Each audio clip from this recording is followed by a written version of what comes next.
Welcome back to the Clueless Catholic podcast, where we stumble our way towards sainthood one awkward question at a time. So, today we're diving into the life of a saint who lived only 33 years, but somehow managed to shake the whole Catholic Church. She counseled popes, battled the Black Plague, wrote spiritual masterpieces, and still made time for prayer, service, and believe it or not, moments of humor. Her name is Saint Catherine of Siena. Now, Catherine is one of those saints who might sound intimidating at first. She had visions of Jesus. She fasted so intensely that people thought she might starve. And she told popes what to do. But here's the thing, she was also deeply human. She was stubborn, funny, and totally on fire for God. So let's make her real today. Not some marble statue saint that feels miles above us, but a woman whose life still speaks directly into our world of chaos, distraction, and yes, even awkward family dinners. So, Catherine was born in Siena in Italy in 1347. And here's where it gets a little fun right away. She was the youngest of 25 kids. Now, I'm the youngest of five. And I grew up in a three-bedroom house where my poor parents had to sleep in the living room for years on a pull-out couch. I remember sharing a room with one of my sisters, and Terry shared with another sister. And my brother, he was the lucky one. He had his own room. But I don't remember exactly when it was, but my dad had built two bedrooms down in our basement where Terry and my brother eventually moved to so mom and dad could have their own room, finally. Now, I'm just thinking in our three-bedroom house, seven people, we had one full bath and one half bath, and four girls essentially getting ready every day. My brother had no chance. I mean, I can't imagine 25 kids. But I did more research to see who St. Catherine's parents were, so that way we can see a little bit into her childhood. And from what I found is Catherine had a twin sister whose name was Giovanna, but unfortunately she passed away as a baby. Her father was a cloth dyer. I'm thinking tie-dye shirts, kind of, maybe. I don't know. And her mom managed the household and focused on arranging marriages for her children. From the time that she was little, Catherine was described as joyful, energetic, and very affectionate.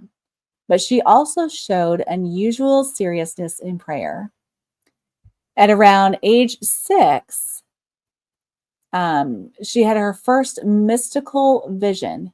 She saw Christ in glory above the church of St. Dominic in Siena, and that vision marked her forever. In her vision, she was walking with her brother in Siena when she looked up and saw Christ seated in glory, dressed like a pope, with St. Peter, St. Paul, and St. John all around him. And this was above the Dominican church. And Christ smiled at her. He blessed her, and she felt his gaze pierce her heart. From that moment, she became unusually serious for a child. She lost interest in playing games and started spending more time in prayer. Now, I will admit, at age 7, I was playing with my Barbie dolls and strawberry shortcakes and hiding little figures of Smurfs around the house. So that was my childhood. And to see someone at age 7 go into deep faith, that is miraculous as as it is. So now she secretly made a vow at the ages of 7 to remain a virgin, and she promised herself to Christ alone. She developed a special love for silence and prayer. Even while helping her busy family, she would retreat into her own room to speak to God. Her mother wanted her to grow up normal. She wanted her to dress nicely and marry well. But Catherine resisted. because she already had given her heart to God. Her family teased her, tried to lure her out of prayer, and insisted she spend more time socializing. But Catherine resisted. She would pray alone in her room, fast, and spend her free time serving others. When she was about 12 or 13 years old, Catherine decided to end the marriage pressure from her family once and for all. And in a bold, shocking move for a young woman of her time, she cut off her long, beautiful hair. In medieval Siena, hair was seen as a woman's pride and one of the biggest assets in marriage negotiations. So by cutting it off, she made herself unattractive to potential husbands. Her act was dramatic. It was basically saying, I belong to Christ alone. Stop trying to make me someone I'm not. Her mother was horrified and furious. So cutting her hair was seen as rebellious, even shameful. And the family doubled down on chores and responsibilities to try to break her will, making her act almost like a servant in her own house. It kind of reminds me of, what is that, Rapunzel or Cinderella? Those were the images that came to my mind anyway. But instead of rebelling, Catherine accepted this with humility and turned all that housework into prayer. She would later say that it was like training for religious life. And I have a lot of chores to do today. So I'm going to try turning my chores into prayer and see how that goes. But over time, her father realized that Catherine's determination came from God and not stubbornness. There was actually a day where her father happened to pass by Catherine's room while she was praying, and he saw with his own eyes a snow white dove hovering above her head. The dove remained with her as she prayed in deep concentration. And to him, this was a clear sign that God was with his daughter. That is precious. So from that moment, he stopped opposing Catherine's vocation. And instead of treating her as a rebellious child, he respected her commitment. He even arranged for her to have her own small room in the family house where she could live almost like a hermit, praying, fasting, and deepening her spiritual life without constant interference. Now, most teens rebel they rebel by sneaking out of the house. In fact, it's funny, when we moved into this house, I think it's been like 10, 15, 10, 11 years ago now. I don't even know. I have 4 kids of my own, and I would always tell Michael, like, this house is so easy to sneak out of. I hope they do it. I hope they do. Go have fun. Now, you might think of me as a bad mom for saying that, but this was kind of around the time of COVID as well. And so all I saw my kids do is like talk on the internet and play their games on the computer. And rarely would we have friends over, or they would go out. And so I'm like, oh yeah, go out, go have fun. But Catherine's rebellion was taking scissors to her hair to keep men away. A little bit of a difference there. One more cool fact is when Catherine was about 19 years old, she had another vision, and she saw Christ appear with her. She saw Christ appear to her with Mary, St. John the Evangelist, St. Dominic, and King David. Christ came to her in majesty, but also with tender love. He reached out his hand to her, and the Blessed Virgin Mary took Catherine's hand and placed it in Christ. Christ then gave Catherine a mystical ring symbolizing their eternal union. And so, from what I read, the ring was made of Christ's skin. Catherine herself said that she could see it on her fingers always, but others could not. So from that moment, she spoke of herself as being bound to Christ in love, which fueled her boldness in action and reform. The vision deepened her humility and service. She didn't use it to boast, but she did push herself into deeper prayer and more radical love of neighbor. So, although her parents accepted the fact that she was committed to Christ, they still had some views about what she would do with herself. So, her parents wouldn't allow her to become a cloister nun in a covenant or convent. Oh my gosh, my brain. And she herself felt called to live in a world rather than behind walls. So Catherine joined the Dominican Third Order, which meant that she wore the habit, she lived at home, and committed herself to a life of prayer and service. I didn't realize that you could do that.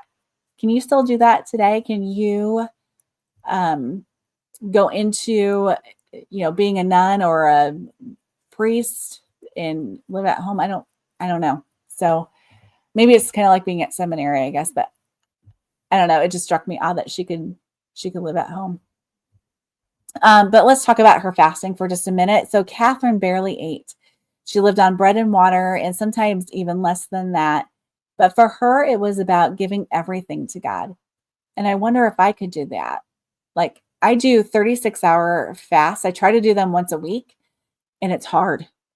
But Catherine made it her lifestyle. That's pretty wonderful.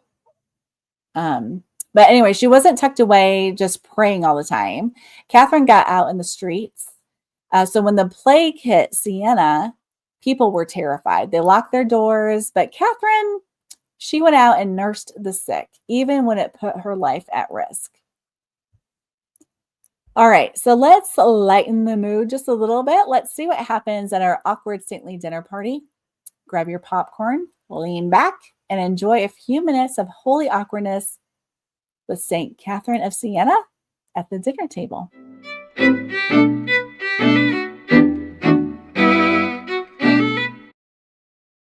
Welcome, St. Catherine. We're thrilled to have you here. Can I offer you some wine? Wine?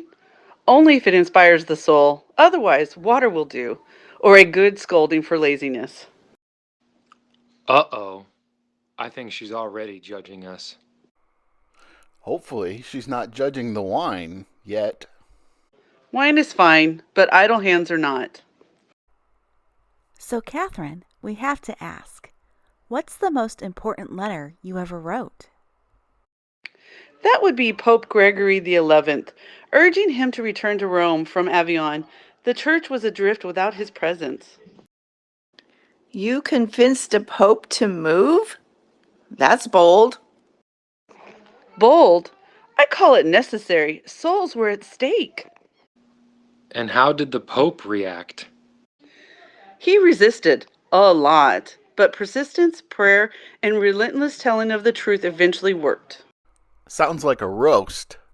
Spiritual espresso. Strong, bitter, and wakes people up. Did you write only to popes? No rulers, nobles, bishops, anyone straying from virtue. Greed, injustice, sin, I called it all out. Some repented, some ignored me, some argued, but change often began with a letter or a sharp word. What's the sharpest response you ever got? A bishop once tried to dismiss me as a mere woman. I rescinded that truth is not measured by a gender. That letter got read by the whole chapter. Wow. Feisty indeed. Speaking of feisty, Jerome joined our dinner a couple weeks ago. Do you know him? Jerome, clever, stubborn, full of letters. We argued about which sins were worse when comparing Latin translations. I loved a dinner with him. He called me feisty. I would call him stubborn. Together we probably roasted a pope or two, metaphorically, of course. And St. Simeon Stylites? He was our guest last week. Can you imagine Simeon and Jerome at one table with you? Chaos, beautiful, holy chaos. If you were alive today, who would you write to? A pope? Politicians? CEOs? Ah, the world of letters begging to be written. Would you write letters to just the big leaders or everyone? Both. Some letters were for the whole world, reminders to care for souls, not just schedules. Others, well, some letters, they might be just for each of you. Wait, letters to us?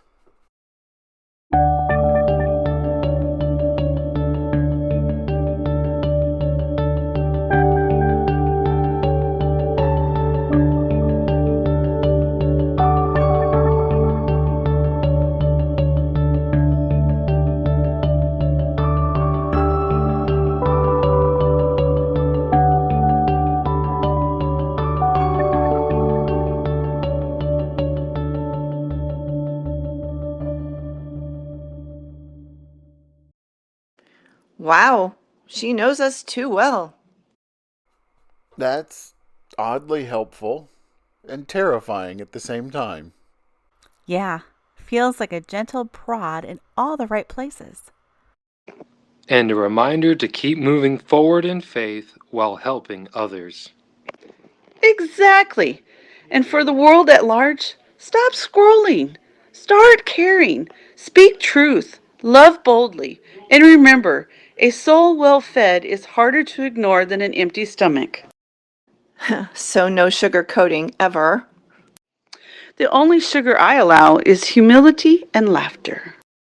So, would you write a letter to someone like a modern world leader? Absolutely. I write to anyone whose choices affect souls and justice. If that means a president, a CEO, or a social media mogul, so be it. And what would it say?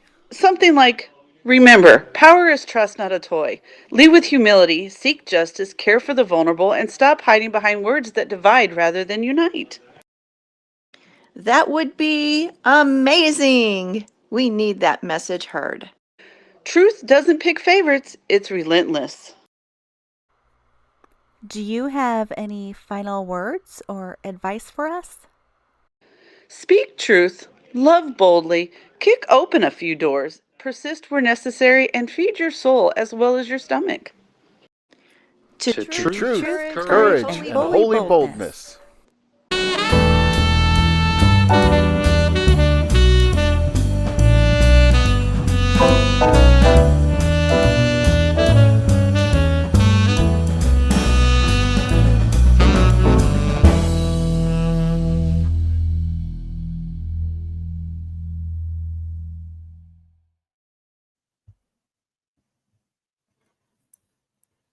All right, welcome back. I hope you enjoy the dinner party. I mean, imagine actually sharing tacos, chips, and popcorn with St. Catherine. She would probably be telling us to quit procrastinating on your prayer life before we even finish dessert. Now, let's get serious again just for a moment because Catherine wasn't just a mystic in her room. She became one of the most influential voices of her time. She wrote letters to kings, queens, popes, ordinary people, priests, soldiers, you name it. We heard already that she convinced Pope Gregory the 11th to move the papacy back to Rome from France. And imagine that, a young woman, barely educated, telling the Pope, hey, you need to go back to Rome. And he actually did it. Her courage wasn't arrogance, it came from prayer. She believed God was speaking through her. But what I love most about Catherine isn't just the mystical stuff, but it's her words. She once said, and I'll paraphrase, be who God meant you to be, and you will set the world on fire. That's just one of those lines that gives me chills. It makes you stop and think, am I really living out who God meant me to be? Or am I stuck being who other people expect me to be?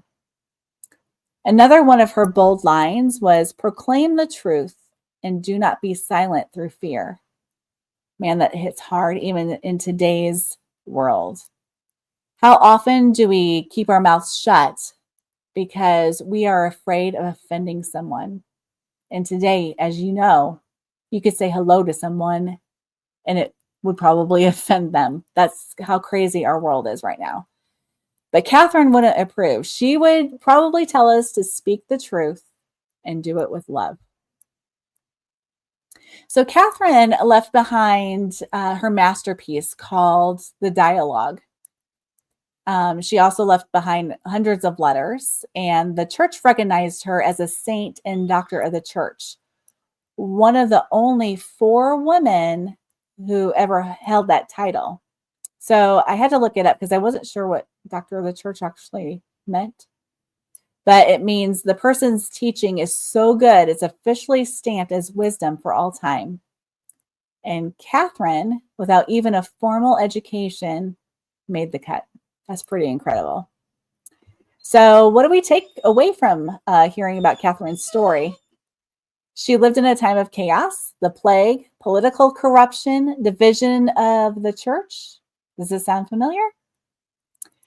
Our world's not that different, but she didn't run. She didn't hide. She leaned into prayer and she leaned into action. She spoke boldly. She loved deeply and she trusted God completely. And that's our challenge too, to ask, who needs my courage, my words, and my love today? And here's the kicker. Catherine didn't wait until she had it all figured out. I mean, she was clueless in some ways, but she said yes anyway. I'm trying to say yes. And maybe that's exactly what sainthood is. It's saying yes to God, even when you feel totally unqualified. Now, before we wrap up, I want to give you a little teaser into next week. So this is a man who lived in the 20th century, not the Middle Ages, but the modern world. He loved science, had a passion for using media to spread faith, and he wasn't afraid to face down the darkest evil of his time. In fact, his courage led him to make the ultimate sacrifice, not for himself, but for another man. He was Polish. I might be giving too much away here, but so if you offered him pierogies at dinner, he'd probably smile and say, that tastes like home. So that's all I'll say for now. You'll have to come back next week to meet him. But what did you think? If Catherine of Siena wrote you a letter today, what would she say? Would she call you out for procrastinating, encourage you to speak truth, or maybe just remind you to trust God more deeply? I would love to hear your thoughts. Send me a message, drop some comments down there, and share the episode with a friend who might need a little holy fire in their life. Until next time, stay clueless, stay curious, and keep chasing holiness. Amen. Bye, guys.